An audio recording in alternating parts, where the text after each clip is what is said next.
উত্তর আফ্রিকার ঐতিহাসিক দেশ মরক্কোর রাজধানী রাবাত, একটি শহর যেখানে আরব, বেরবার ও ইউরোপীয় সংস্কৃতির ছাপ একসঙ্গে মিশে আছে।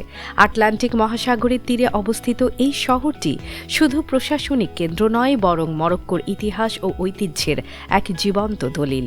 রাবাতের ইতিহাস শুরু হয় দ্বাদশ শতকে আল মোহাদ সাম্রাজ্যের শাসনামলে। এই সময় গড়ে ওঠে শহরের অন্যতম প্রতীক হাসান টাওয়ার। অসম্পূর্ণ হলেও এই মিনারটি আজও মধ্যযুগীয় ইসলামী স্থাপত্যের গৌরবময় নিদর্শন হিসেবে দাঁড়িয়ে আছে। হাসান টাওয়ারের পাশে অবস্থিত মোহাম্মদ পঞ্চমের সমাধিসৌধ, মরক্কোর আধুনিক রাষ্ট্র গঠনে যার ভূমিকা অনস্বীকার্য।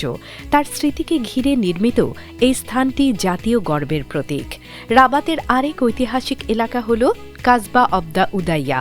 সাদা নীল রঙে সাজানো এই প্রাচীন দুর্গনগরী আটলান্টিকের তীরে অবস্থিত এবং আন্দালুসীয় স্থাপত্যের চমৎকার উদাহরণ। ইউনেস্কো স্বীকৃত এই এলাকা পর্যটকদের কাছে বিশেষ আকর্ষণ। শহরের পুরনো অংশে রয়েছে রাবাত মদিনা, যেখানে সরু গলি, ঐতিহ্যবাহী বাজার এবং কারুশিল্প মরক্কোর সাংস্কৃতিক পরিচয় তুলে ধরে। এখানকার হস্তশিল্প, চামড়াজাত পণ্য ও ঐতিহ্যবাহী সামগ্রী পর্যটকদের কাছে জনপ্রিয়। আধুনিক রাবাতেও রয়েছে পর্যটনের নতুন রূপ।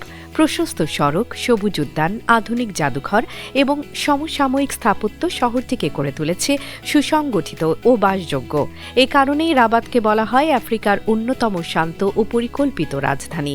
রাবাত এমন এক শহর যেখানে অতীতের ইতিহাস আর বর্তমানের আধুনিকতা শান্তভাবে সহাবস্থান করে।